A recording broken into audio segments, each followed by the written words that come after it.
My name is Larry Williams, and welcome to the Work-Based Learning Professional Development Learning Series. For this presentation, my colleague, Joe Pinto and I, were joined by two former New York City Public High School students for a conversation on knowing your students as it relates to work-based learning. This was a special conversation for us because too often as administrators or adults in general, we put a lot of thought into creating a processes for students that we really don't think about getting feedback from or following up with our end users, which in this case happens to be our students. The assumption is always that if we build something, that it has to be in the best interest of our student, but how do we know if these things are working? I think this conversation provided a great space for us to ask guided questions, uh, but also to do one thing and one thing only, which was to listen. Um, of course, the questions that we asked led to more questions, and I think that they took us in nothing but positive directions. I think that you'll hear some things in the conversation that we didn't look at it as negative. We looked at it as a learning experience for us as educators and as administrators. And we're hoping that our audience will do the same. And we'd also like people to remember that none of this information is personal, or it should not be it should not be personalized. Um, it should be taken for what it is, which is feedback on how we develop and how we create our relationships with our students. We'd also like to give a special thanks to our colleague, Dr. Bruce Levinson, who was able to leverage his relationship with these students for this conversation to take place. So, without further ado, here's our conversation, and we hope you enjoyed it just as much as we did. Thanks. Good morning. How are you? I'm doing fine, and you? Good. Doing well. Can you say your name for me, your full name? Yes, my name is Justine Sakodia. Sakodia? Yeah, Sakodia. If you don't mind me asking, where are you from? I'm from Ghana. Oh, okay. Nice, very nice. My family roots are from Ghana. Well, I just Oh found out wow. recently. Yeah. My mom went there. She said she cried when she got there. Seriously. Like she had never been there before. Hmm. And just real quick because we're still doing intros. So just before we begin, my name is Larry Williams. I work for the Department of Education at Central. Um I in my work role, what I do is work-based learning, right? I support teachers who administer work-based learning experiences to their students at their high schools. So this is how Bruce and I have a relationship. Hmm. Um, and before I go on, I'm gonna let my other colleagues introduce themselves. Hi, Justine. My name is Joe Pinto, and I've been supporting Larry's work in work-based learning support at the DOE for God more years now than I can remember. I used to be before that in New York. I was the director of CTE at the Urban Assembly Network of Schools. So I supported all of the CTE schools in that network, and actually for a number of years I was involved in starting brand new CTE schools. So while I was there, we opened up a school for collaborative healthcare. We opened a school for emergency management. We opened something called the Maker Academy, which is kind of like tech and design. So yeah, so my background is in career and technical ed, and it's really good to meet you. And thank you for making the time on a Saturday. Yeah, of course. It's nice to meet you both. Thank you. And of course, you know who I am. Mhm. Hey, good morning. Good morning. Good morning. How are you doing? I'm great. How are you guys? Doing well, doing well. Can you say your name for us, please? Nerman. Nerman. Very nice to meet you, Nerman. My name is Larry Williams. I'm from the DOE. I work at Central Work-Based Learning, supporting work-based learning staff at Future Ready NYC and CTE New York City Public High Schools, Mhm. or now known as New York City Public Schools, right? I think that's what it is, New York City. Oh, really? Yeah, yeah. Um, Hi, Nerman. My name is Joe Pinto, and I work with Larry. This year in particular, one of the things that we're trying to do is help schools that have never done work-based learning before, or only done a little bit of it, to kind of figure out how to set up their programs. And that includes, God, so many different dimensions of the work, including designing work-based learning activities, developing relationships with your partners, finding partners, but also, and this is the reason we're having this conversation today, developing authentic relationships with your students as a way to help them pursue the work-based learning that they want and need. Just to give you, just a mini background real quick. Usually when we do our recordings or we do our professional development workshops, usually they're for teachers, work-based learning coordinators, anybody associated with the work. This one I think is really special to us because very, very rarely do we get to speak to students, right? And students are usually the end users when it comes to all of this. This is who the experiences are supposed to be for. So it's for us, it's a nice feel when we get to talk to students or even former students who've been through the whole experience. But what I think we would appreciate more than anything else is just you being authentic, being honest, just transparent. This is just a free flowing conversation. Um, so there's no right, wrong answer or whatever. This discussion I think revolves around your experience um while you were in high school. So I just wanted to put that framing in there before we started anything. And also, I'm going to add something. I want you guys to be totally honest. We had a discussion beforehand. In other words, if something you felt wasn't right, don't worry. My feelings, I promise, will not get hurt. I'd rather you be totally honest so that we can improve upon programs, make them better, not just all the stuff that went right, but stuff that went wrong, because you grow from as much. And you know this from your own personal lives, from things that might have gone wrong and you were able to fix or change. It was sort of like the end of the year when I said to you guys, hey, just tell me what we could do better for next year, or tell me what I could do, like when you were in the 12th grade, what I could do for the 11th graders that I didn't do this year that you might have felt might have helped us more. And you guys gave me a lot of honest and true feedback, and I was able to, improve myself. And so just in the sense of the program itself, just be brutally honest. I think that would be the most helpful thing. Don't sugarcoat anything. Just, tell it like it is.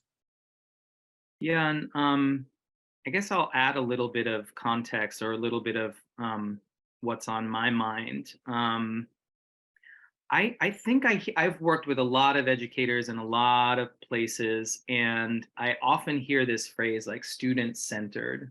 We want the learning to be student centered. We want to hear student voice. In my experience, I don't think the people who say that are necessarily lying. I think they just have gotten, kind of through no fault of their own, in a lot of ways, really far away from that purpose. Um, Partly because they have a lot of administrators breathing down their necks. They have like 20 things that they're being told that they're responsible for. There's this emphasis on the numbers and the data rather than the like real experience that people are having in the day to day. So I mean, to Larry's point, the reason I think this is such an important conversation is because I actually really feel like student voice has dropped out a lot of education, and the people who kind of plan and design and implement things for students are just not really listening to, not without exception, but on the whole, like not really listening to students as much as we say we want to, and as much as we make time to do. So that's that's what's in my mind as I think about the importance of this conversation.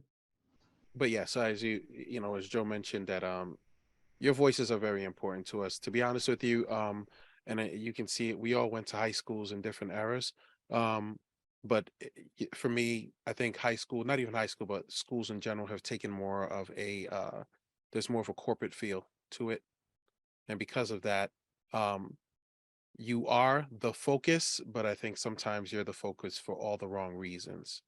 And a lot of that has to do with maybe people are not hearing your voice, and we want the audience, we want teachers, we want schools, we want administration to actually hear from you, just on your experience, especially the experiences that you have with the staff at your schools. Um, so you both, what high schools did you go to?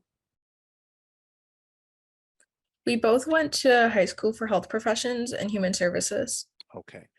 And what years did you guys graduate? I graduated 2021.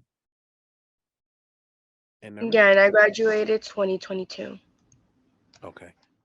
Just to start us off, tell us about your relationship with your former work-based learning coordinator.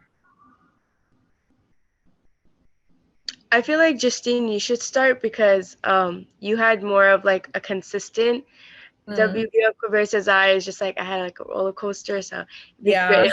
Yeah. Totally valid. So I had a good relationship with my work-based learning coordinator. I don't know, like, is there specific things that you want me to talk about or? Not necessarily, just to go, how did that relationship start? Okay, so when I was a sophomore, that was like the beginning of our medical assisting program.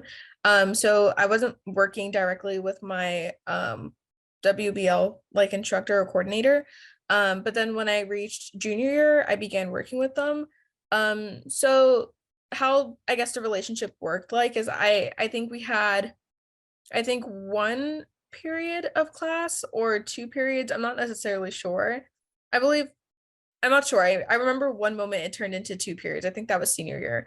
But essentially we would have like class time where we would discuss like different topics.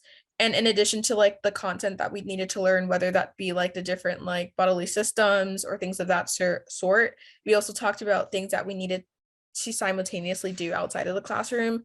So volunteering at hospitals, the different projects that we had to do, like tracking our different involvements, making sure that we were very descriptive on what we did, creating portfolios and things of that sort. And we did receive a lot of assistance outside that one period because I believe it was just like 45 minutes. So it wasn't a lot of time to get all of those things done. So we did have periods where our instructor or coordinator would hold like tutoring hours and things of that sort to get assistance with those things that we didn't have a lot of time to do in class. So it would be sort of like a group of us that would come to those tutoring hours to ask questions, work together, and like receive feedback. And at least my class was very we did have a community where if we didn't go to those tutoring hours, we would also work outside of it as well. But our coordinator was pretty supportive in that sense, even throughout COVID as well. We would have class and then we would have tutoring hours. So that was pretty helpful. So there was a bunch of time to talk to our coordinator outside of class time. They were pretty responsive through email, through meetings and things of that sort. So that was never an issue. So I think we were pretty close knit. Yeah. So Nerman, I'm sorry, Joe, I'm gonna ask you, Nerman, the same question in a minute. So that relationship, um, the initiation of that relationship was built, I guess, from you attending a class your sophomore year? Is this for Nerman? No, this is for you. I'm Oh, gonna ask for Nerman me. the same question. Okay. So the relationship started in junior year, but in sophomore year we were kind of introduced to our coordinator. So Okay. sophomore year was sort of just like the basics.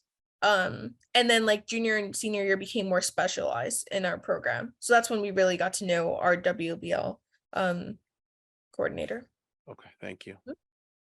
And Nerman, how about you? Can you tell us about your relationship with your former WBO coordinator? Yeah, I feel like it was very similar to like what Justine had said. Like we started the program in sophomore year, being like it's a 3-year program, and all of sophomore year was more of like you're getting the introductionary information that you need to essentially build on it and get a deeper scope. And like junior year and then senior year, and being that like the last couple of months of sophomore year were on COVID, that caused for all of like junior year to be on COVID.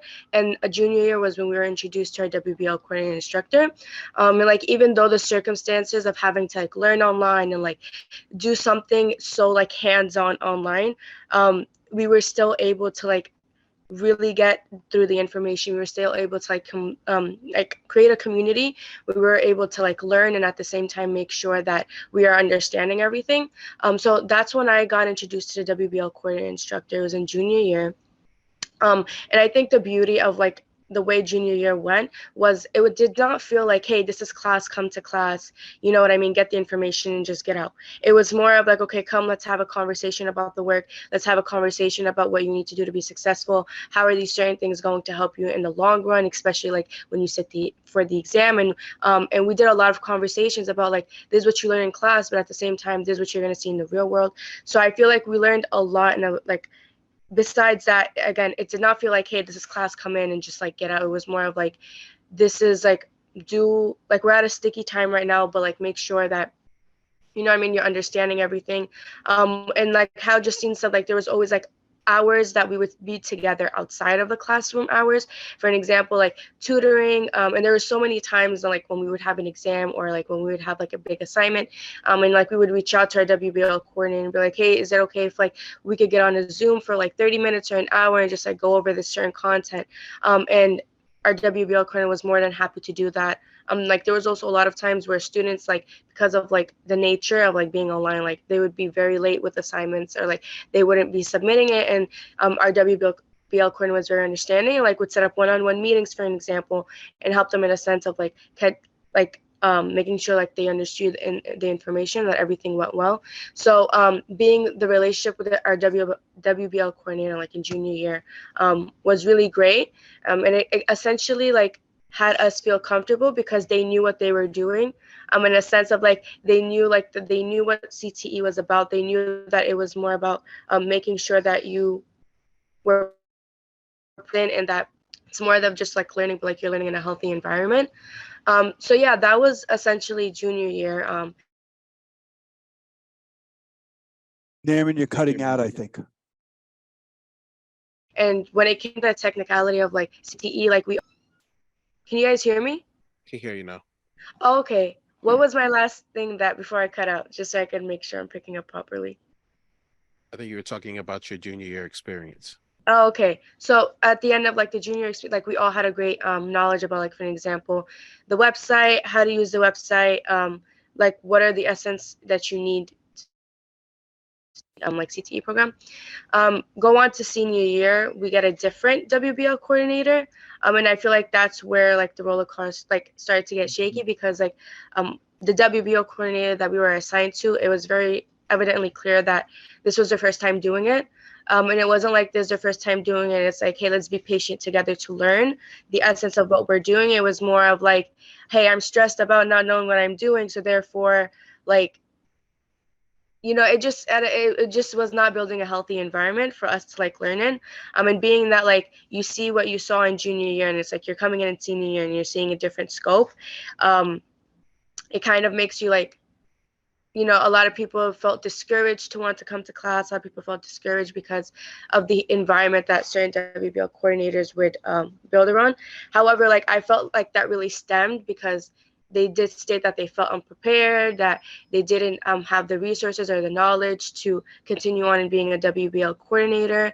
And like they maybe felt like there could have been a better way to like display the information or the responsibilities that they needed to take on. So I felt like because of the lack of like understanding from a higher position of a WBL coordinator, that later then affected us as students, not just because we felt discouraged to learn, but we were always confused about what needed to be done. So I feel like the essential like lesson from like the comparison that I had of like junior year and senior year is it really plays a big factor whether or not like the WBL coordinator / instructor like knows what they're doing, and whether or not they have the patience to actually like understand what's occurring versus just like leaving it out on the students and like expecting the students to essentially figure everything out. So I hope that kind of makes sense. I know like there's more avenues that we could go about, like to further explain like what could we do for in the future to help WBL coordinators to not be in this sticky situation. But yeah, that was essentially like my experience. So we're going to be asking a little bit later on for you to give advice to school staff about how to do this in a better way. But for the moment, a follow-up question that I have is, if, in an ideal world, you were able to encounter this very stressed work-based learning coordinator who was unprepared on a day when they were at the height of this kind of whirlwind of, I don't know what to do, and I'm kind of maybe making the wrong moves as a result, and you had the opportunity to pull them aside and say, hang on, stop, breathe, let's chat. This is what you're doing that's not working. It's okay, but this is actually this other, like, what we really need is this. What would you say in that conversation? I think the interesting part is that we've actually had a lot of those conversations.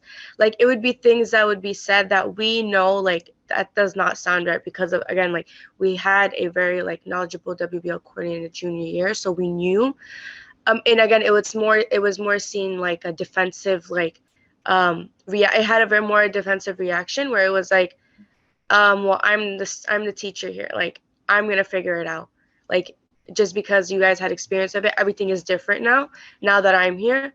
So it's more of like making sure WBL instructors understand that, like, we don't expect you to know every little thing, but we expect you, like, to have patience to hear from us and to hear what is it that we're saying.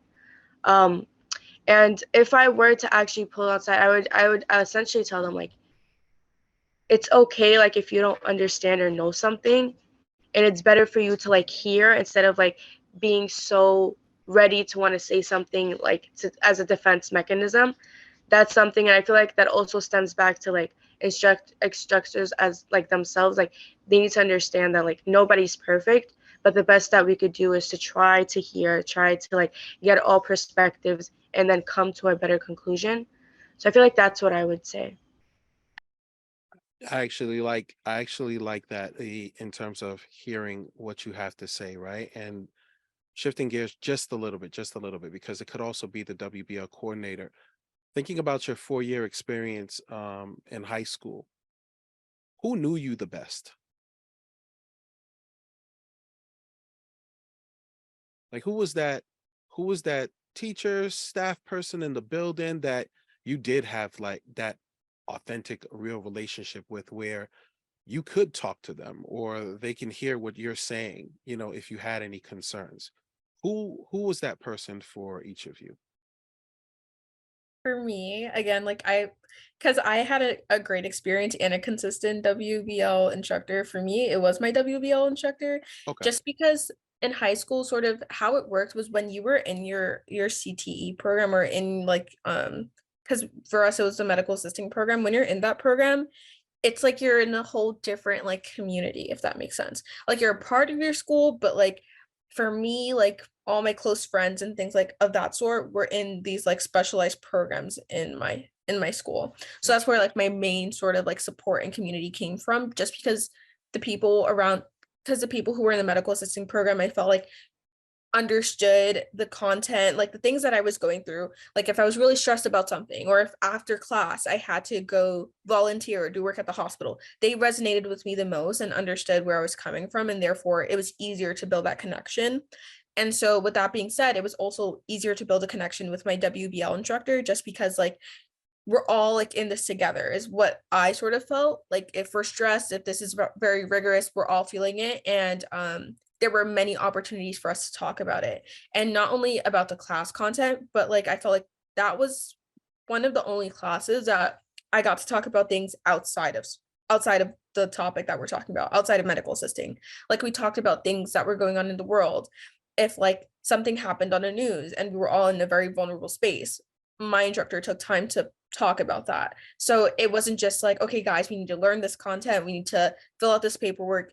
It wasn't just about that. It was also about talking about everything else happening in the world, and giving us space to kind of, like, de-stress and just have that community, which was really important. And I really appreciate that, just because in other classes it just felt like, hey guys, we're going to talk about this content, even though this is happening in the world, this just happened, and we're seeing this in the news.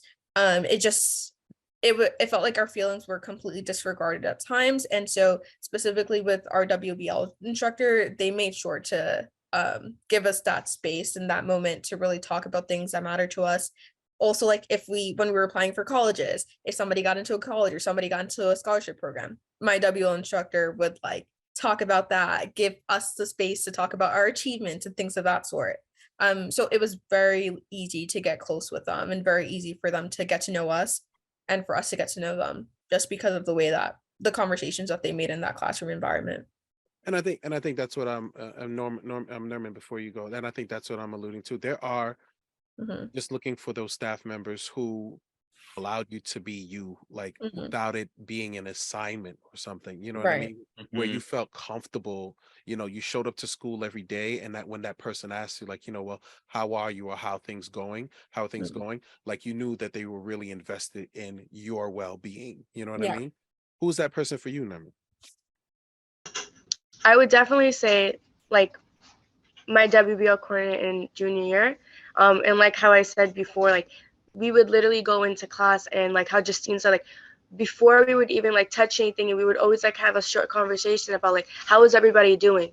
And I feel like that's so essential, because if someone doesn't have like their mental, like the appropriate mental spacing, then they're not going to want to absorb information. Like if I'm not mentally there, like nothing else is gonna come afterwards. And I think when you make sure you have that stabilized and you put that as a priority, again, it creates a great environment for people to learn in. Versus if I start a conversation of class like, hey, we have X, Y, and Z to get through. Come on, we don't have time to sit and talk about, you know what I mean? Or like toughen up. It's like you're not going to create an environment for students to want to learn, and like you're going to make them actually not want to learn, or like not want to come, because it's like, oh my god, I have to go in and like deal with this certain attitude, or I have to go in and deal with this.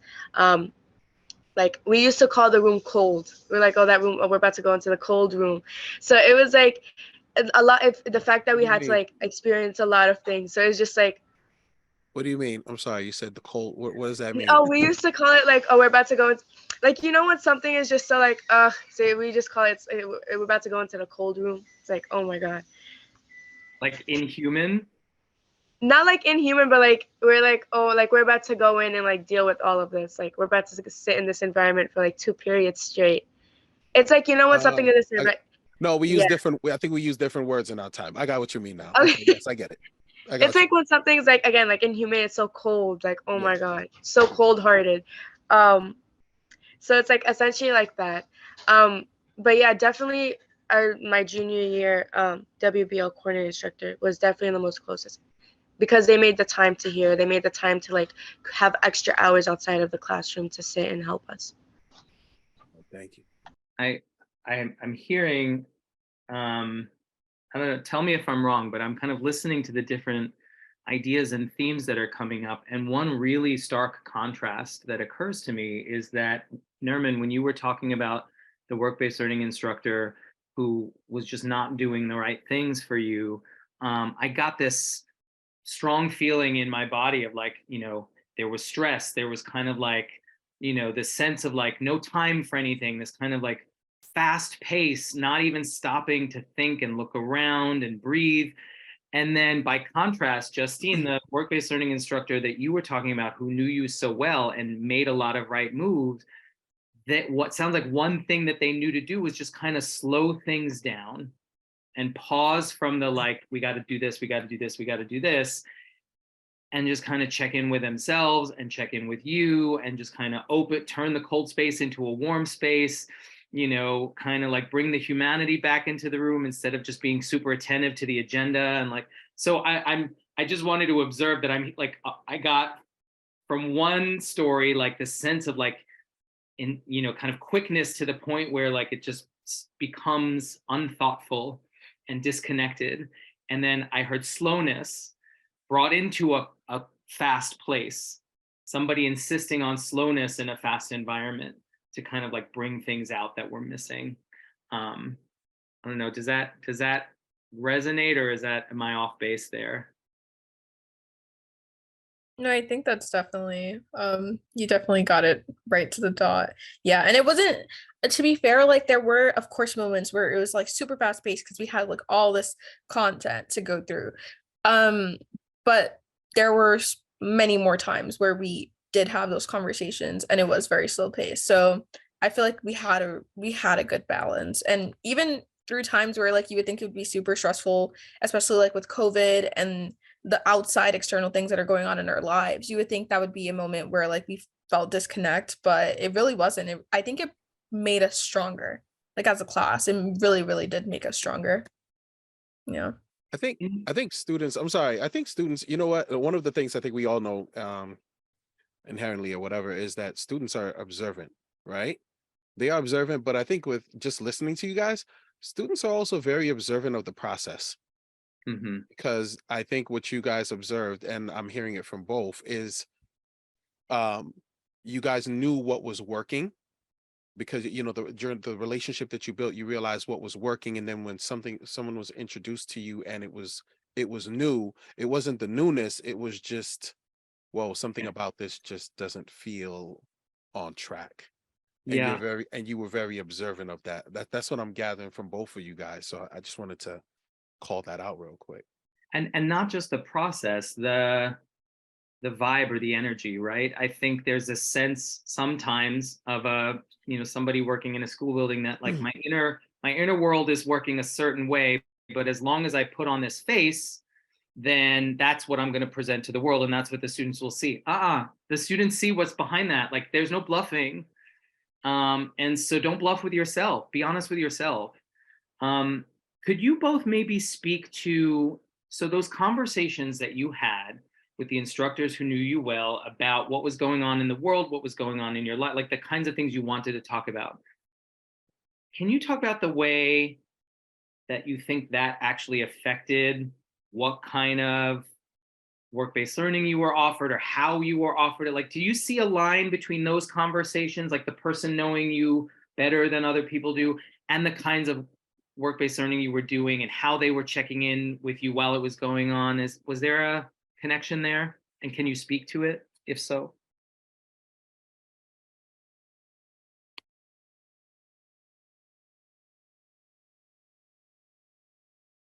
Do you mind like rewording that question just a bit? Sorry. Sure. So I guess, yeah, maybe think about if there was a work-based learning coordinator who didn't know you at all, and they just kind of showed up and they were like, hey, there's a workplace challenge. Do you want to do this? Then maybe, maybe it would have been something you were interested in, maybe not. But do you think knowing you better as people helps a work-based learning coordinator actually think more clearly and deeply about what kind of work-based learning to offer you, how to help you set it up? And if you do believe that, like, what did that look like in your relationship? It's like, oh, this person knew me well, and so therefore, this is what I'm getting out of work-based learning. And it's a hard question to answer because you don't know like the counterfactual, which is basically just a term that means like you don't know how it would have gone if the person didn't know you as well as they did. Although Nerman, you have two different examples of work-based learning coordinators, so maybe you do have a basis of comparison for what kind of work or how you were offered work-based learning from someone who knew you and then from somebody who didn't bother to know you. Can I ask you real quick? Did you guys both experience the both work-based learning coordinators, or so you just had one work-based learning coordinator, Justine, right? Right. The same one Okay. that Nerman had in junior year, but I never met the one in senior year because by that point I graduated. Okay. And how many and I'll ask you the same questions now real quick, but how many I guess work-based learning experiences did you have, whether it was internships or visits? And you had that experience, correct? Right. Okay. I When you had, yeah. when you were in those, when you, let's say I'm just taking you back through that experience itself. Mhm. Was it a good experience, great experience, okay experience? In terms of like the internships that I did with the workplace Yeah, learning. let's go with that. Yeah, they were, because my two workplace learning experiences, one was at a hospital that I was volunteering Mm-hmm. in, and then the other was sort of like it was still medical related, but it was more so kind of like an office setting. Okay.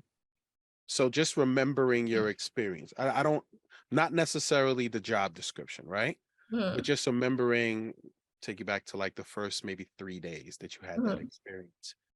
Did you ever get the feeling like, I don't want to do this? Why am I here? Or did you get the feeling, or was there a sense that, oh my gosh, my work-based learning coordinator, he got me or she got me, and they put me in the right experience, like this is what I want to do um moving forward, or at least this is the start of what I could be doing moving forward? Okay. Well, I think I have different I had different experiences, Oh, give and us some more. Yeah, give us both. the Give us first both. one, I didn't really enjoy as much. Okay. And it was not more so a reflection of my coordinator, but more so a reflection of the actual environment that I was in terms of the person in charge of the volunteer department. Okay. So I was kind of hoping, there were moments where I was hoping to get more like one-on-one interaction. I'm very much like I love interacting with people. I'm not a person that enjoys just like doing assignments or filling out paperwork and not having conversations. It's not Mhm. something that I hope to do in the future, and not something that I knew I wanted to do. And that's what most of, you would think like in a hospital setting it was more so hands-on, but not really. Unfortunately, because of just the person in charge of the volunteers, I kind of did like file work and things of that sort. And then towards the end of my experience, I finally got to interact with patients where like we would make at least tea for the patients, or like different things that they needed, set it up and give it to them. So that was like the one-on-one interaction, but most of it consisted of paperwork, which wasn't as fun. But surprisingly, in the office setting, which is not in a hospital setting, not more so, doesn't really align with what I want to do in the future, I had so much more fun with that because of the environment. It was the same kind of environment that I had in the classroom setting, where I would come in and my supervisor would ask, how was your day? How is school going?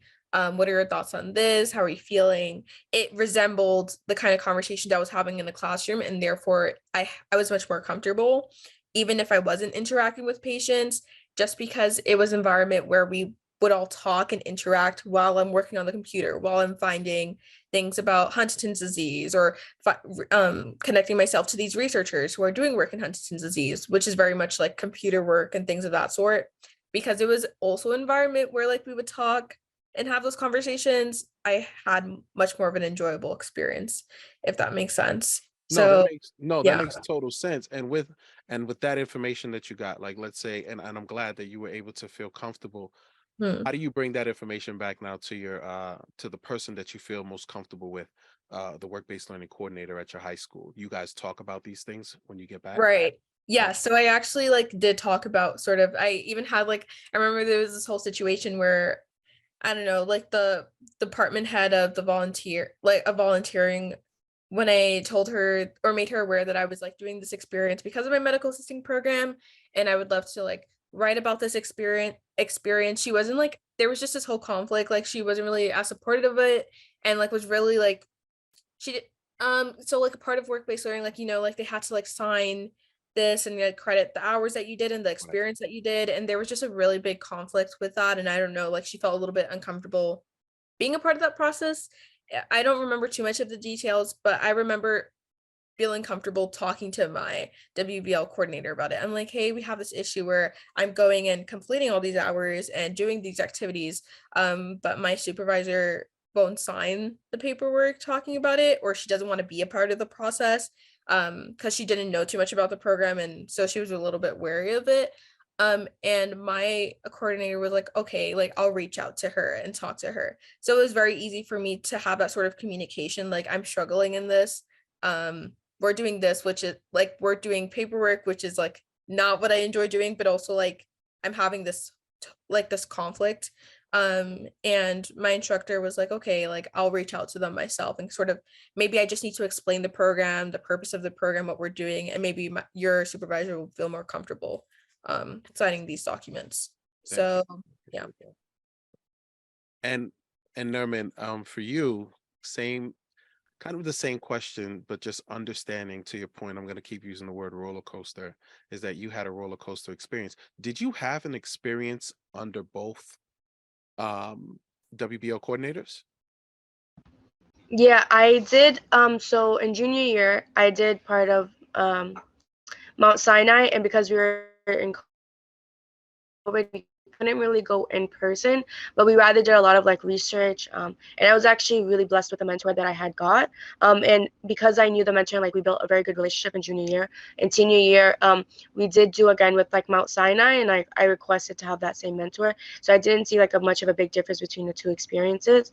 And I also do know in senior year, I did do another CTE experience, and I was like able to do yeah, I did a second one, and it was still online, and it was actually still research, but regardless of both of them, they were very well, again, because like I requested to have the same mentor, just because there was a lot of like research that wasn't done that I wanted to continue. Like, she was amazing, but I will say it all goes back, like how to relate it back to like the WBL coordinator. Like, I remember like at the end of like junior year, before we like finished off the year, like we spent like 2 days, like everybody like in class presented the work that they were doing. Like, for an example, like at the end of the year, I was like doing research about the misconceptions that my community had about the different COVID vaccines.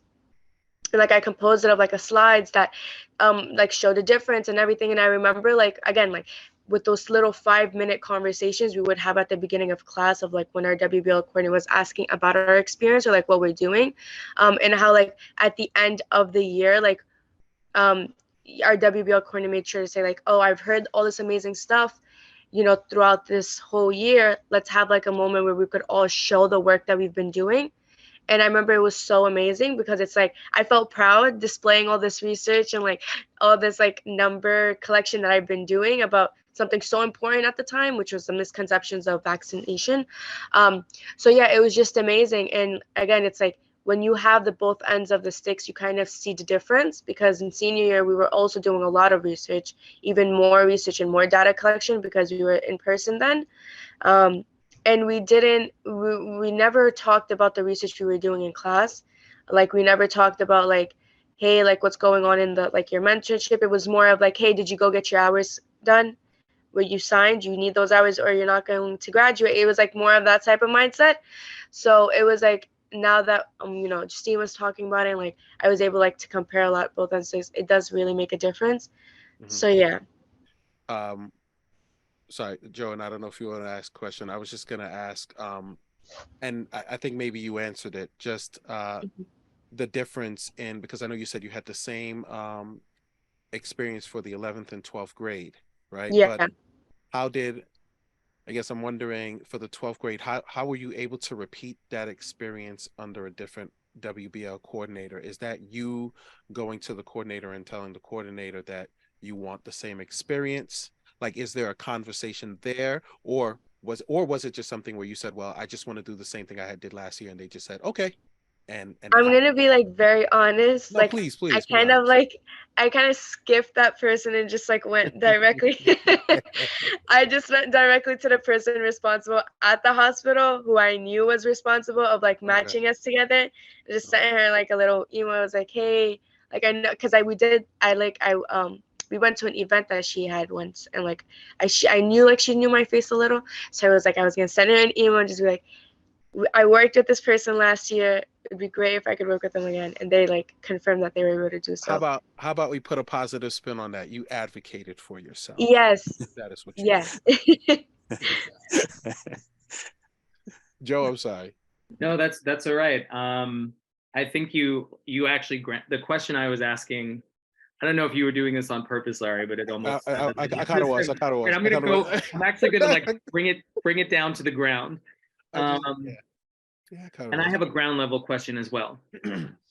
Where, I mean, where physically, where did you have the conversations that were most meaningful to you? You talked about conversations that the work-based learning instructor would, they'd pause class and they would want to talk about some things, and that felt important and special. But as you think back to the most meaningful conversations you had with your work-based learning instructor or anyone else in the school who knew you well, were they always in class, or were they also kind of consistently in other kinds of spaces? Oh wow. I would definitely say like junior year again, because we were online, because like everybody was, you know, the main focus of our WBO coordinator was to create an environment where we all could like thrive in. We had those conversations a lot, and it wasn't like just random conversations, but it was more of like conversations that we all knew that were fundamental to have in order to create a space to learn the information. Like we would have a lot of conversations about, like, for an example, like, although all this information looks stressful and like the tasks as medical assistants we have to do is very stressful, but don't worry, like when you get into a workplace and your hands on. So like we had a lot of like reassuring conversations about that, um versus like, again, I know I keep like versus this versus that, but it's just like No, it's it's so good. hard to like, Helpful. yeah, like it's so hard to not do that when you've seen both ends of the stick. Versus more, again, it was like senior year, and I feel like why senior year is a little bit more like oh my god, is because we had double period every single day. So it was like we were spending more time, and even when we were spending more time in the classroom together, it wasn't like we were even having the time to have those meaningful conversations. You know what I mean? I think that's the more of like the ironic part, because it's like we even have more time and we're still not taking the efforts to have those conversations. But yeah, I feel like we had a lot of like fundamental also like fundamental conversations about like, you know, because obviously we were all worried about the future, all worried about like you know, what's in store for us. A lot of us like had passions for the medical field. Like we had also real conversations about like, this journey is going to be hard, like this journey is going to be tough. You're going to feel a lot of times that like you don't fit in this position that you're trying to do, or you're gonna have a lot of like you know, self-doubt. And we had like those also conversations in junior year, and I felt them like they were so important because of the fact that like everybody is going through new experiences. I mean, just like we're starting this like new and exciting road, but we're also shining light on like the things that we don't want to talk about. So I feel like it's like a wide range of things that are conversations that we had that really do play a bigger factor in creating this whole picture. Thank you for that. And I love, Justine, same question. yeah. Where did your conversations take place? The ones that felt the most meaningful? Um, in the in the classroom a lot of the times, and then sometimes during tutoring hours. So like COVID was it was, I don't know, even during COVID and like before COVID, our instructor would bring previous medical assisting students that were in college, and they would come and talk to us.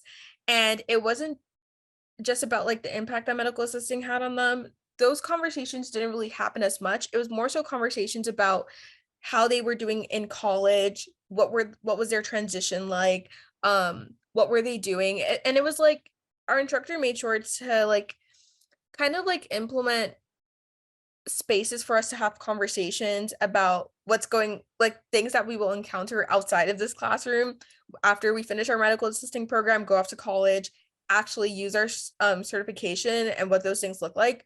And they gave us the opportunity to hear that perspective from students who were doing it, not just from them. And so we met a lot of people that were in the program in the same situation as us, and we had conversations about it in class.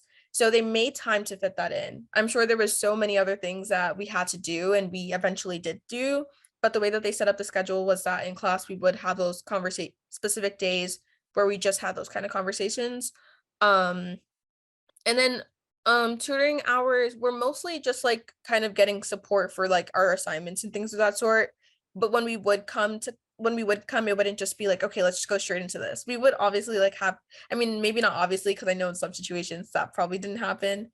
But for me, it just felt so normal to just have conversations before getting into work, like, how are you doing? How is this going? So it just felt very normal to me. Like it wasn't just like a foreign thing. And I know, Nerman, like we have like different kind of experiences again in senior year, but for me it was just very normal to have those conversations. So it happened in like in the classroom and in office hours as well. It was just like very consistent thing.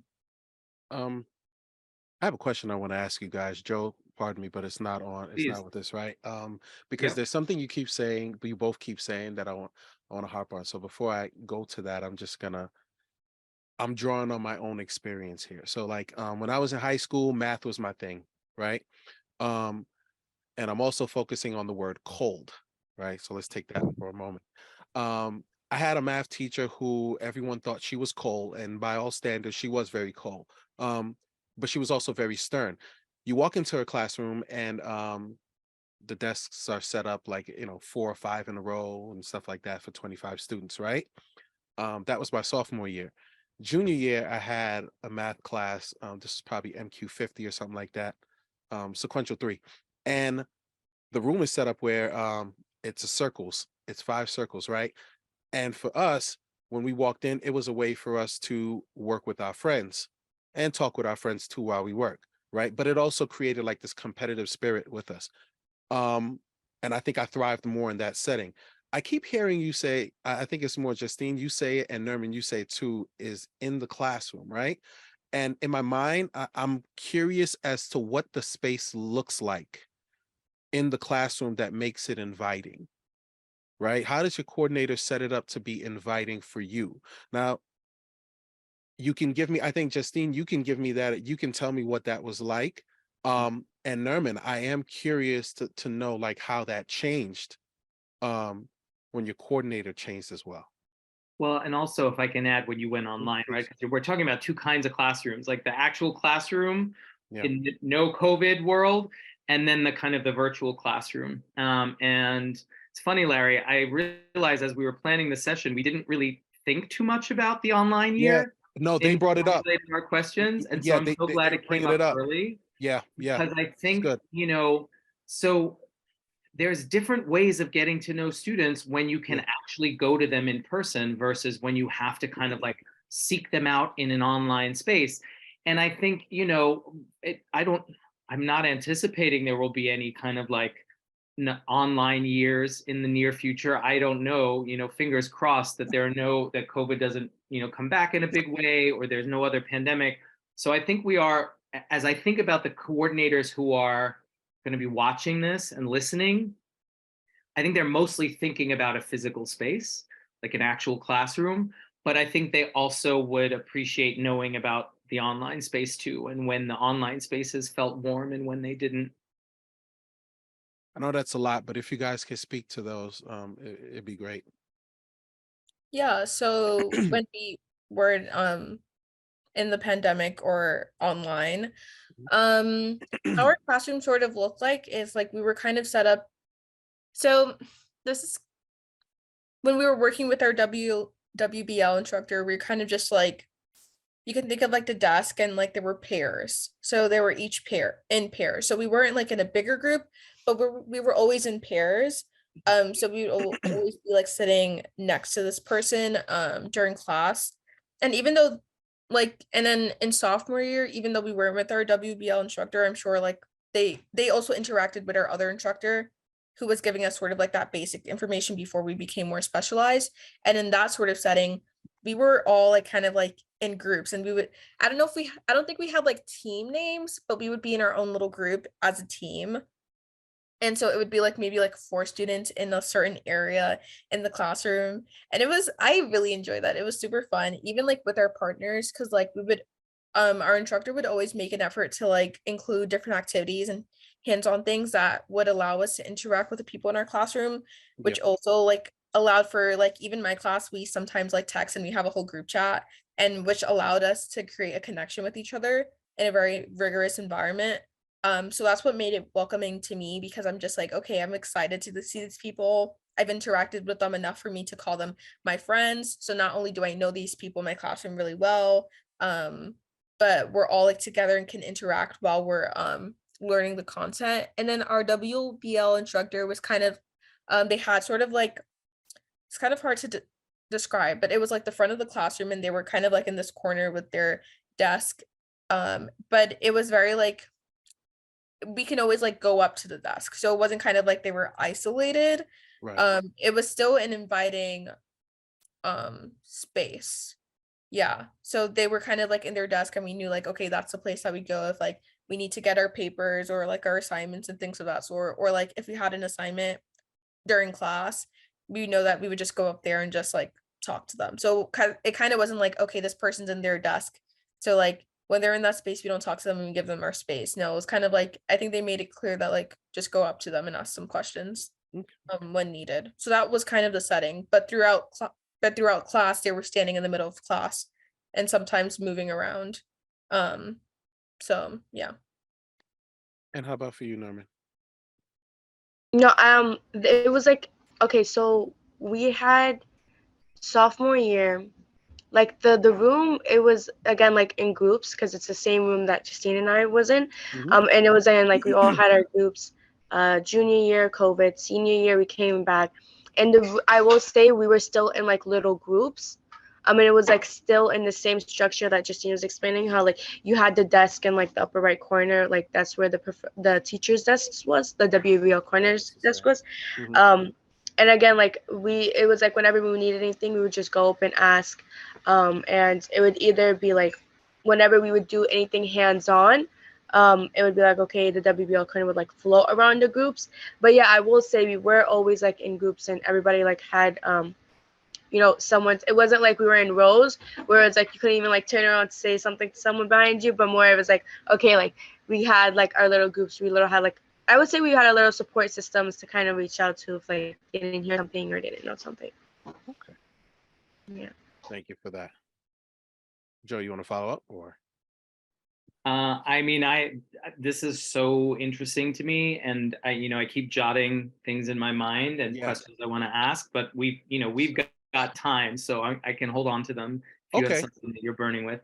No, I'm not burning. Actually, Justine, you touched on something that I want to come back to, and this is more of a technical piece than anything else. Let's talk about working papers. You guys know what I'm talking about?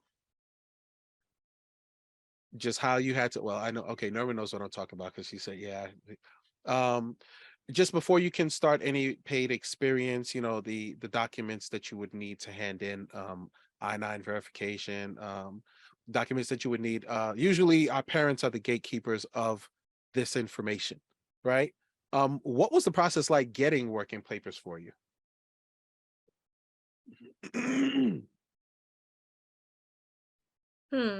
I'm trying to remember. I know that we had the blue cards and then the green cards based on like our, like when we had like based on our ages. But one thing our instructor did was, so we didn't necessarily get those cards from our instructor. There was actually like a separate thing that my school had where we would go to this person to get those papers and they would give us the documents. But my instructor was very adamant on doing things early and not late, so we wouldn't be stressed. And so like it would be in the beginning of the year and they were like, okay, you guys are gonna probably do these internships and do these jobs, and before this office gets really busy with a bunch of people going to them during like this time period, you guys can start right in September, get those papers. So they were really big on starting things early, which saved us from like later on when we were like scrambling to find those documents. So that process was pretty smooth because we would do them in such like, we would do them way before we like even needed them just to be prepared. And I'm trying to remember, like I think our instructor would also go through the documents with us. Okay. And what we had to complete, what information we had to put, but also like Norman, please jump in because like I don't know, this was like 2 years ago, and even like before that, because we did that more pre-COVID. So I feel like I'm missing like specific details. Yeah, like I remember in the beginning of the year, like again, that's why we knew like when we entered senior years, like something was off. Like I remember in junior year in the beginning, we went through like every single document. We knew like, okay, if you did multiple experiences, then this paper needs to be filled out for every single experience that you're doing. For an example, like this is a mid evaluation, there's an end year evaluation. Like we had a working knowledge about the paperwork. And again, it was like even during COVID, like we were still able to understand the working paper process. So yeah, and that was in junior year before we even got our internship. Like even our working paper, like again, it was like how Justine said, we did that like in September. We did that in the beginning of the year, and like everybody had that done. So like when they came to apply things like features and options and all of that, everything was just like set. And I think that actually helped. Now that I think about it, that actually really helped us because those working papers were like the card, it was valid also for senior year. So we didn't have to go through that whole process again. The only thing we just had to do was like get our physical, and like everything would have been set from then.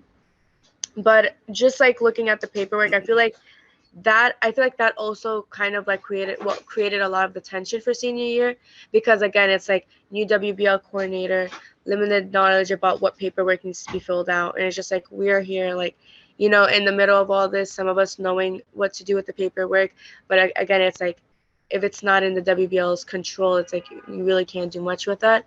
Right. So yeah, I feel like it's like making sure. I feel like that's a good actually thing that we should do. Have WBL coordinators do. It's like go over this paperwork all at once and like kind of explain the purposes of it, and not just like out of nowhere, hey, we need this paper to be filled out.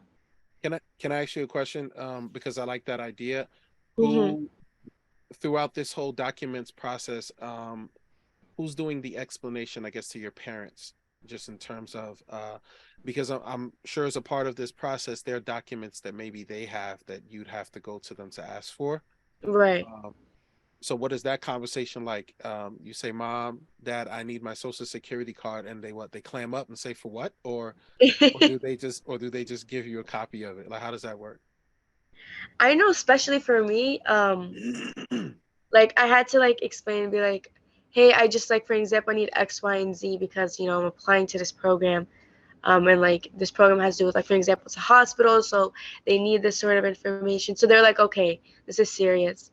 But I feel like that all goes back to the relationship you have with your parents, because my parents like trusted me to have that information. Um, like they literally just gave it to me, and they're like, I'm giving it to you now, so you don't have to come to me like every single month asking me for it.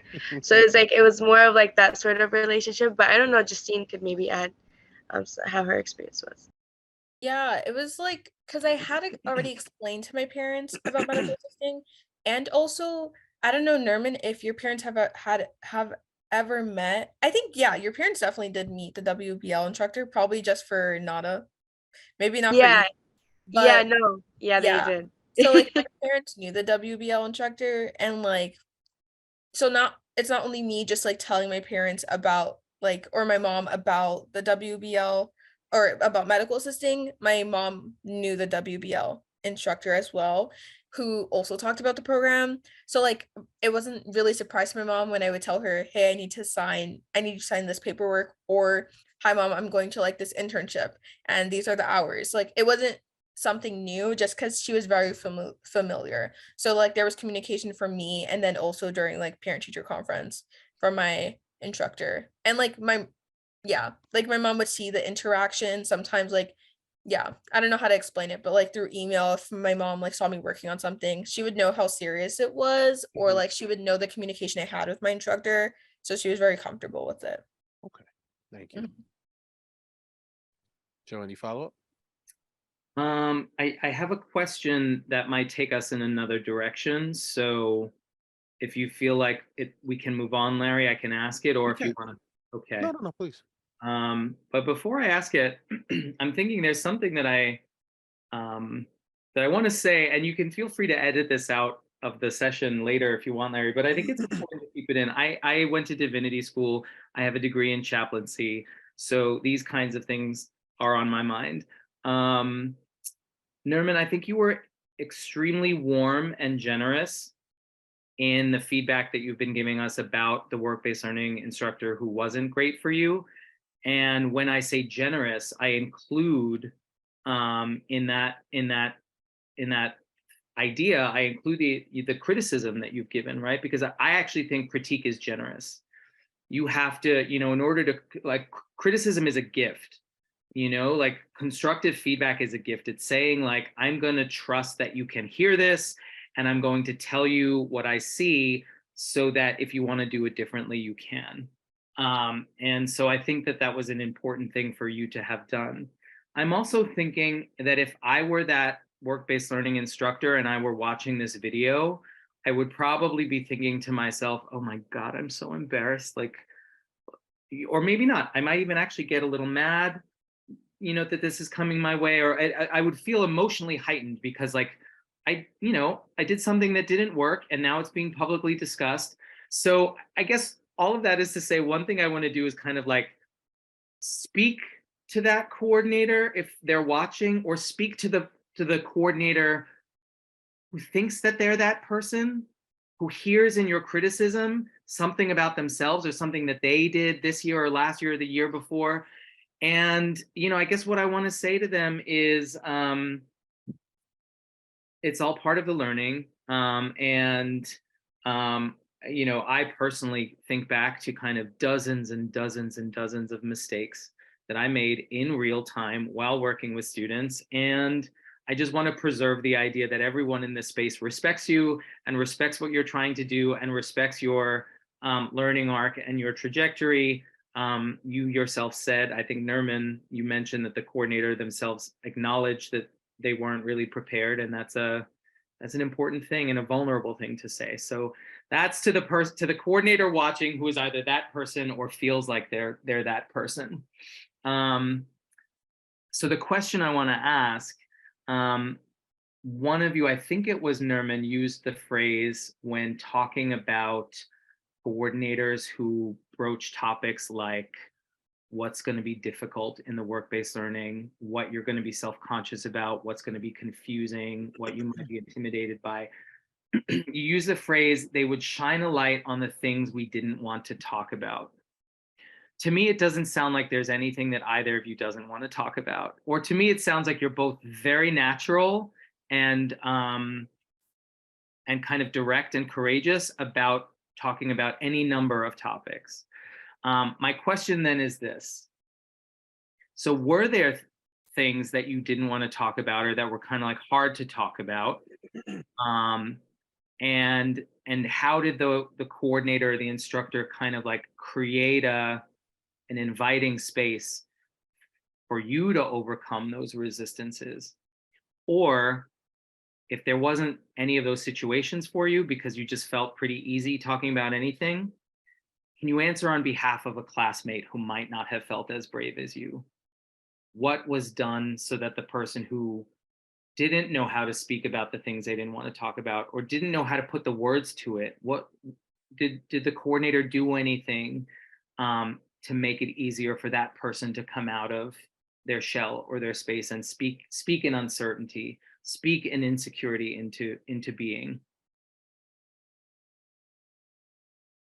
Yeah, I feel like I just wanted to like explain something. Like when I mean like topics like we didn't want to talk, like it's more of like those topics that we all know is stressful, that we all know we're going to encounter, but nobody's like talking about it. For an example, like in junior year, like about the idea like we might apply to all these colleges, but at the same time, like you're going to experience rejection, you're going to experience like certain things that not a lot of people easily talk about and kind of leave it to like experience alone. So it was like a lot of conversations like that. Or like for an example, certain minorities or like people who are considered as the outliers in the society, when you enter like a medical office and like or like a medical like workplace, like you're going to experience where some people might say unpleasant things. So it's like those certain conversations that usually a lot of people tend to not acknowledge, but we were able to acknowledge it and kind of speak about that. And I feel like maybe I feel one definitely like a way that our WBL coordinator essentially like helped with like forming these conversations. Like, have anybody ever experienced something like this that kind of opened a door to like have one person like experience, well, yeah, like for an example, I went to the office with my mom and like she wasn't speaking English and like we had a certain experience, and then after that like you had another student like, oh, that's so true, like I also experienced.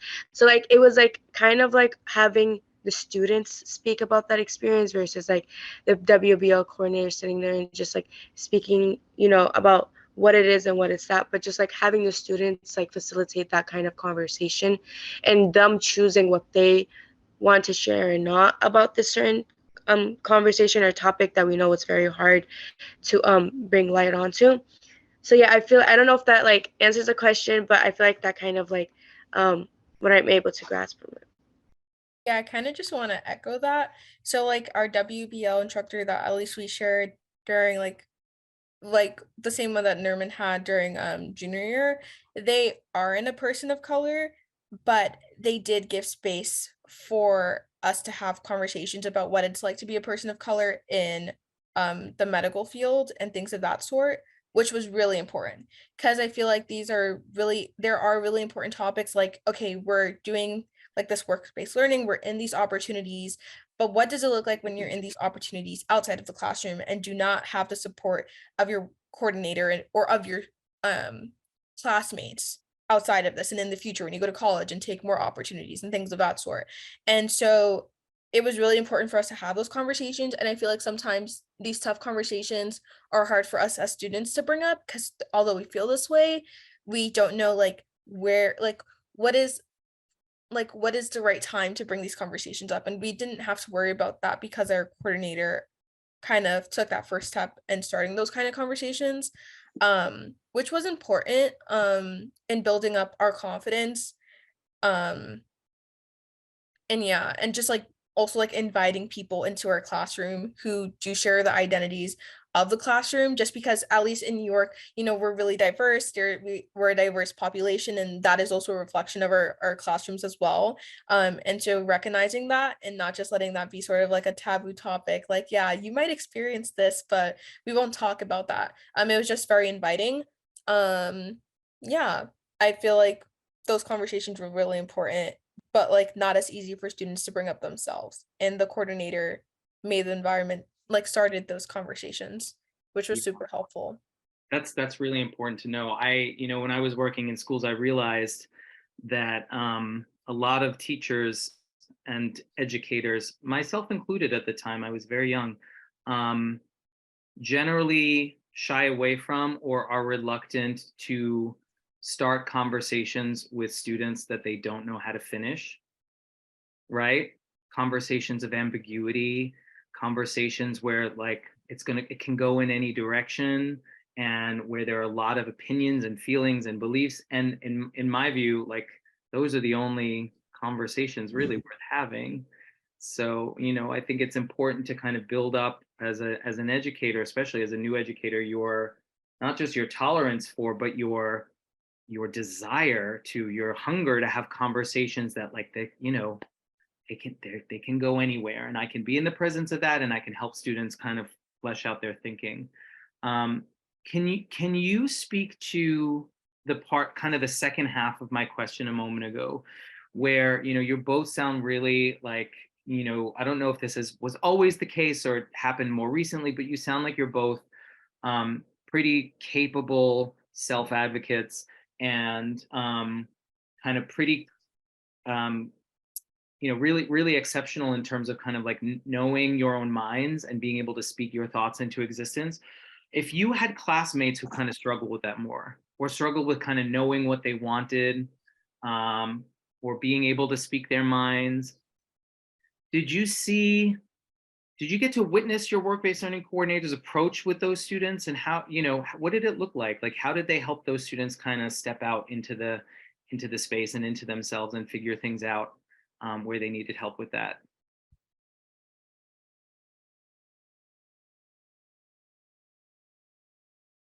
I guess for me, since I'm relating it to medical assisting a lot, just because that's like the specific program that we did. But I know it could be applicable to any sort of like experience, depending on the school and the program. But for me, when we hear of medicine, common things is just like doctor, nurse, and just that. And so I think a lot of people in my class struggled with figuring out, is that really what I want to do, or are those the only two options? And a lot of us, even myself included in the beginning, was like, I do not know what to do. Like, I thought I wanted to be this, but like now I don't know, and now I'm having this whole crisis because I feel like I have to have everything together. And so my WBL instructor actually coordinated certain trips and events for us to have exposure to different types of careers. So we weren't just limited to knowing one career and one career only, also knowing that there are so many different options, and having conversations with different professionals. We had like, I learned about, like, for example, like physician assistant or physician associate. I learned about that career through the class, and now that's something that I want to be. Like, that's the career that I want to be in the future, and I'm working towards that. And I wouldn't have known about it if I wasn't in the class. Just because I was just like, well, I don't necessarily want to be a physician, but I want to be a provider. is there a career like that? And my WBL instructor provided me with the opportunities and resources to explore that. And so there, like me and many other students, we were very like, we didn't know for certain the path that we wanted to take, but we were equipped with the resources to navigate that. So we weren't like so stressed, and so we didn't move forward being uncertain about are we even sure we want to do medicine? We were given a lot of resources to learn more about the career and learn more about how there's so many other things that we can do.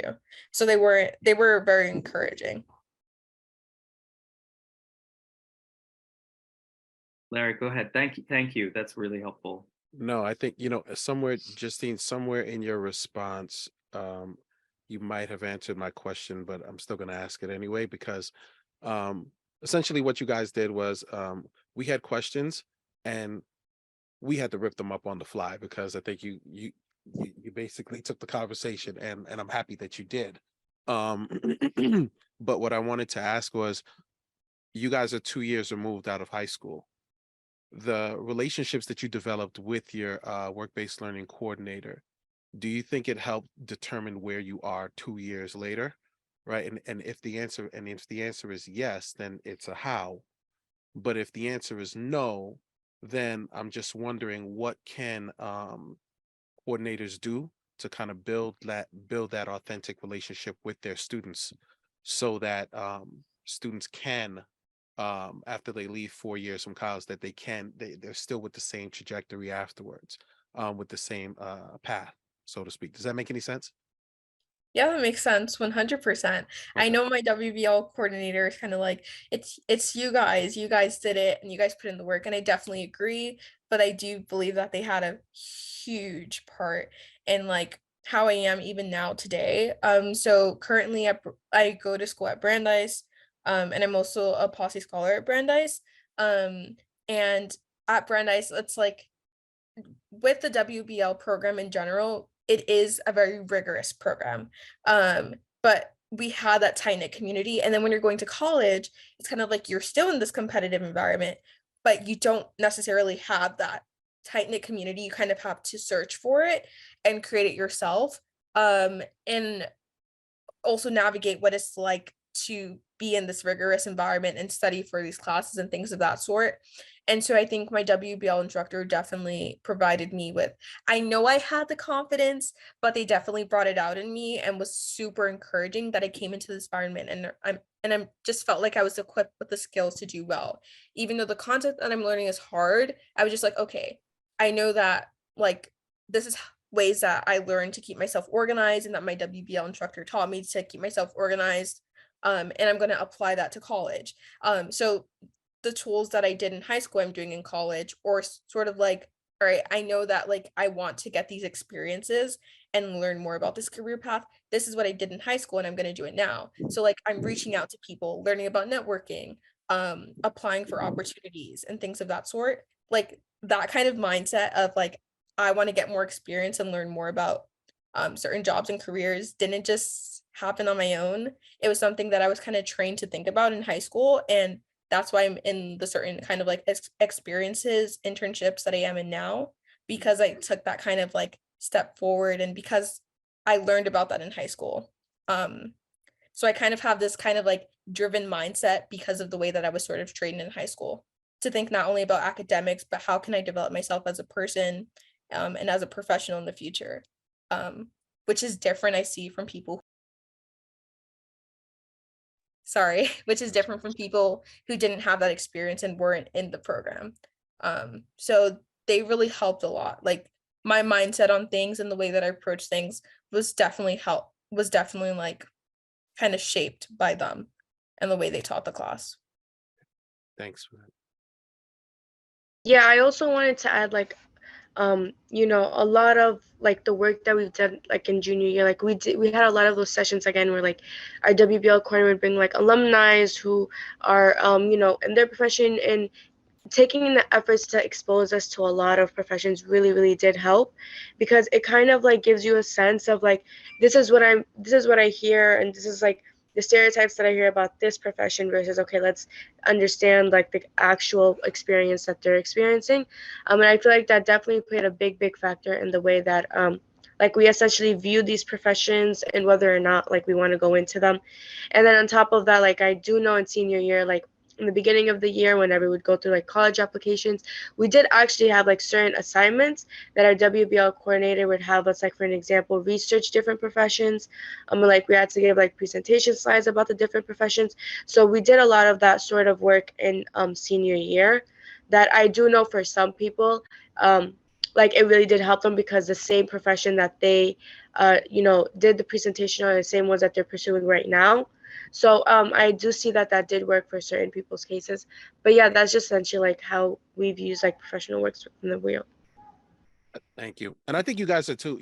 I love the fact that you both same school, but to some degree you both have like a different experience, right?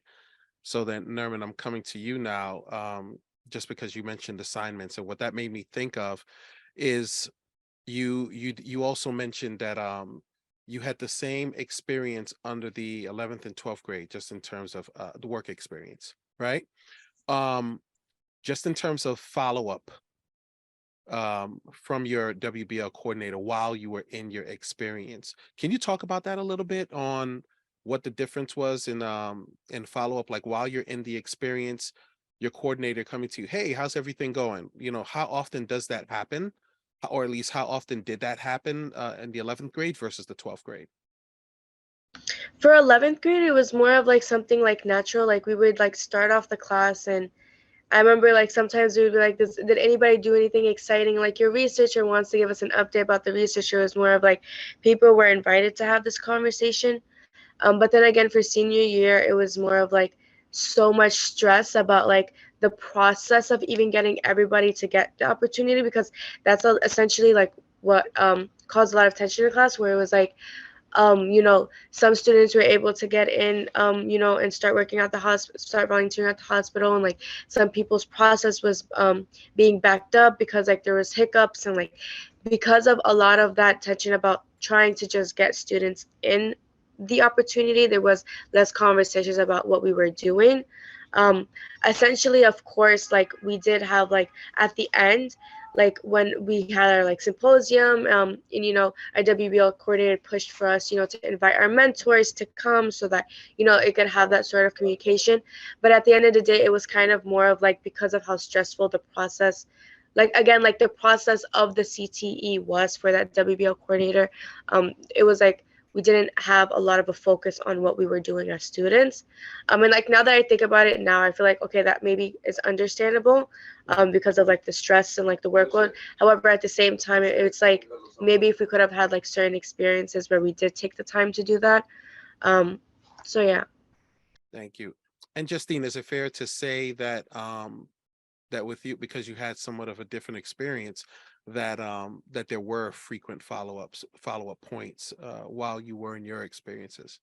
Yeah, there actually were. Like we also had kind of like some kind of like symposium or session where we all talked about our projects, but like we did follow up a lot on the kind of things that we were doing, just because we didn't have that issue in terms of like everybody getting into a program, just because we started super early. Like I remember like it was like the first or second day of class, and our WBL instructor made sure that we we all kind of like applied for the same kind of like opportunities, but they did a lot of follow-ups like, hey, did your mentor reach out? Or if not, and if you didn't get paired with somebody, I think you should reach out to this person. And if you reach out to them, I'll follow up with that supervisor and figure out what's the next steps you can take to make sure that you do get the opportunity. So it was a lot of follow-ups, a lot of just like, did you get paired yet? So because of that, a lot of students in my classroom also did get their experience really fast. So we were all able to talk about it and not have that kind of like stressful experience early on. And maybe one thing you want to mention, I just want to, only because you might have forgotten, reflection notes. You might want to talk about those, because I think those were also very important. Oh, right. I think we did those like every week or so. about what we did during our program. So like, for example, I was also working on like COVID-19 and vaccine hesitancy. And so I would talk about everything I did that week. And I was working with a group. So it wasn't just me and my experience, it was actually other students in my program that were working in that same group as well. So we would just write down everything we did in that week. So I do remember, I forgot about the reflection notes, but we did that every week. So there was always something to talk about and submit as well. And it also allowed me the opportunity to reflect on how much work I was doing, because it's very easy to just be like, I don't know if I was as productive this week. And it was just like, hey, yes, you were. You did this, this, this, and this, and you should be proud of yourself. So those reflection notes So wait, allowed. take me. So Mhm. so take me through that process. So I'm just wondering, with the reflection notes, are they more so? Okay, you go into the classroom, you write your reflection notes. Is this something that is discussed between you and the WBA coordinator, So or is it's this something you reflect on? it was more so kind of like, it was this document that I would fill out with it was very detailed about things I did that week, and I would submit it, and then my WBL coordinator would comment on it. So it was something that we submitted every week. So like they were updated on what we were doing, because sometimes in the classroom I know like sometimes there's so many things that we're doing, but in order to make sure that they were up to date with what we were doing outside of the classroom, we would submit those notes, and then they would comment and like we would receive feedback, comments on certain things that we did and things of that sort. Can I So add yeah. Mhm. just a point of clarification, because I'm wondering how reflective these reflective notes were. So you said you were given a format to respond in, or submit them in. And was it just a kind of a laundry list of like, this week I did this task, I did this thing, I did this thing, or were you also prompted in these notes to also say like, I did this thing and I struggled with this part. I think I better develop my skill of X and, in the process. Like, how much were you encouraged to not just report on what you did, but also to kind of like reflect on your development? Was Mhm. that part of it as well? So it was actually a little bit more open-ended. I'm probably missing some things, but I know for sure it wasn't sort of like, did you do this, like check, or answer Uh-huh. this question, check. So it was kind of just like a blank document and a few guiding questions on like sort of like the classroom. Like these are some guiding questions to guide you in answering your reflection note, but it was pretty much up to us to talk about what we did in that week, which I guess helps because we had the opportunity to mention things that probably wouldn't have been mentioned if there were certain questions that we needed to focus on. So it was very open-ended. So I could go in whichever direction that I wanted to go based on the week, which was And helpful and not as restrictive. what was the nature of your coordinator's comments when they did leave comments? Was it consistently like a certain kind of like, was it kind of prompting you to think more about in certain ways? I don't exactly remember what the comments were. I'm trying to. Nerman, did you also have the reflection as well? And do you remember? I do for senior year. We didn't do reflections for experiences. Okay. Yeah. Yeah, I'm trying to remember. I'm not exactly sure what the comments were, but they were always positive comments. Sort of just like, I don't remember the exact comments, but I remember like I would always discuss it with my classmates type of comments. Like, oh, what comment did you get on this? And we kind of like discuss like, oh, what did he say about this? So it was more like, it wasn't, I don't remember it being like sort of questions like, oh, you can do this, or like, how do you want to move forward? Just like encouraging comments. That's what I remember. Like, this is great, or comments such as that. So it wasn't sort of, I don't remember like, yeah, I just remember it just being like encouraging comments like, this is great, keep doing this, stuff like that. Yeah. Quick question is, I'm looking at the time as well, right? Two-part question. Number one, in thinking about this conversation, do we fit in the cold category?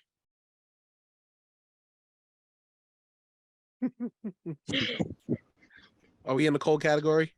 No. Okay, cool. So, and I asked that because, number one, I'm wondering if you guys would be willing to participate in any future WBL experience conversations that we would have.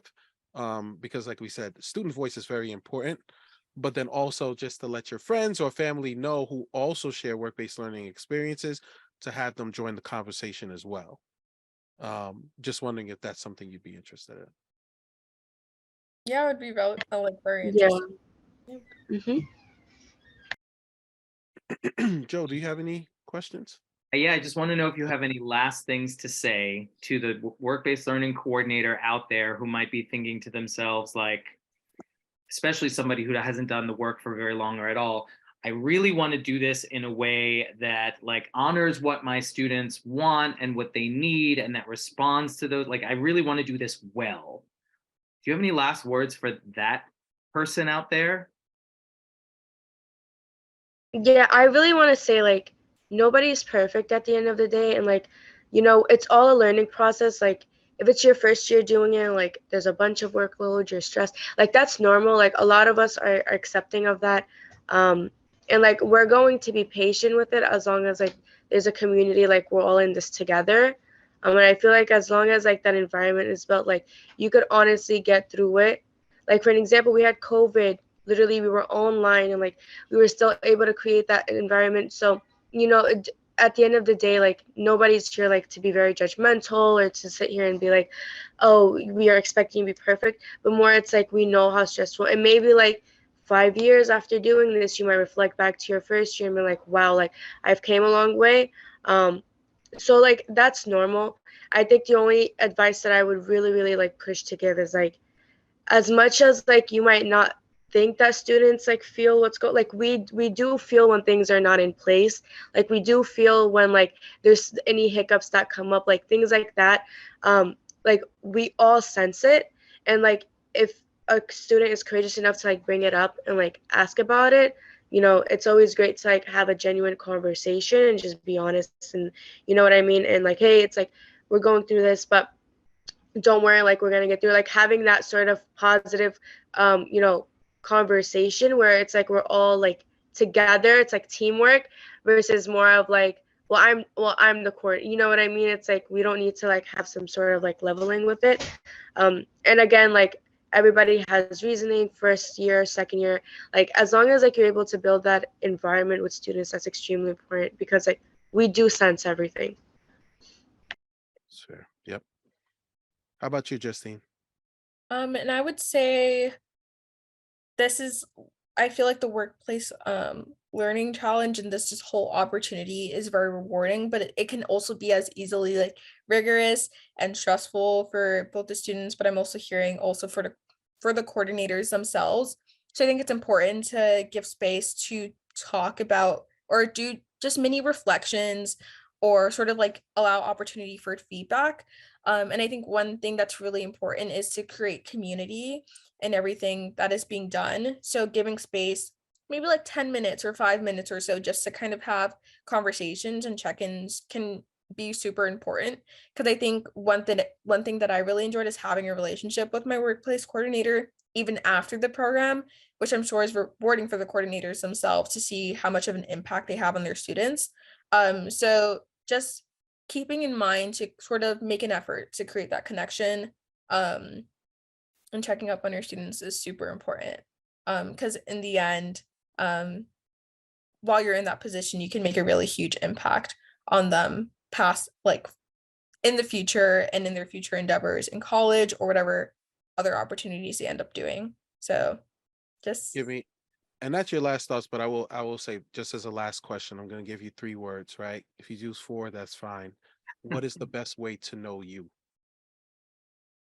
It can be more. um It can be more than 3. It's fine. I yeah, just that's fine. so 3 words. I think I could do in 3 words. Okay. Communication, Okay. vulnerability, um let's see. Um and maybe leniency. Okay. It's fair. And Norman, how about you? Yeah, I was gonna say number one, definitely vulnerability. Like not being judgmental.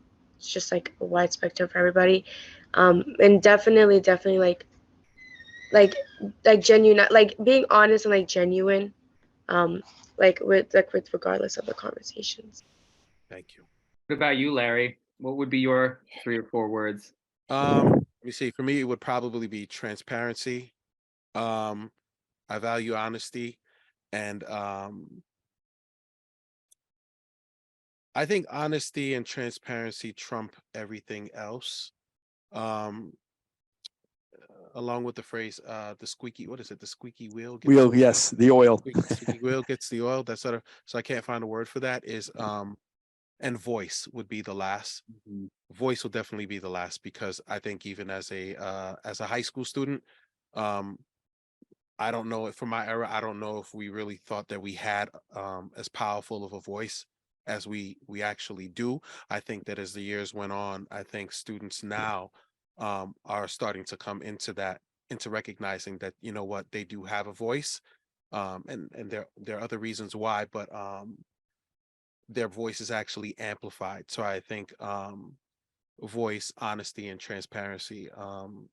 I I am who I am, and this is, I speak how I speak, and this is what we want, and this is what we value from even this conversation with you guys. So a million thanks, a million thanks. Wait, Joe, Bruce, you didn't give your 3 words. I'm not the only one, so I mean, mine came to my mind right away. The 3-word answer for how best to get to know me is ask me questions okay, I like that. and be sincerely interested in the answers. Yeah. Yep. How about you, Bruce? I guess a word that always comes to mind is persistent. Be persistent. That's sort of what, I was trying to teach to the students. Persistency, honesty is definitely a huge one for me. And communication. Nice. Justine, Norman, Bruce, Joe, thank you for the conversation. A million thank you for this conversation, especially on a weekend. We really appreciate you taking the time. We will hold on to your information so that we can reach out to you if, not even if, when there are more professional learning opportunities to where our colleagues can learn from you guys. The only ask that I think I would personally have from you is to get others on board to have that conversation, because we would like a full, authentic conversation. This is the only way to improve on what already exists. So a million thank you, and I'm sure you have lots to do, so we won't hold you up. Yeah, seriously. Thank you, Justine. you Thank very you, much. Neerman. Really appreciate it. It was Really really appreciate wonderful. you. Yes, a million thank yous. Thank you all so much for having us. I really enjoyed this, and I will I definitely. enjoyed it more. I enjoyed listening to you, and I enjoyed getting to see you once again. So thank you. Thank you. Yes. Thank you guys. Thank you. Bye. Have a great All right. afternoon. Take care.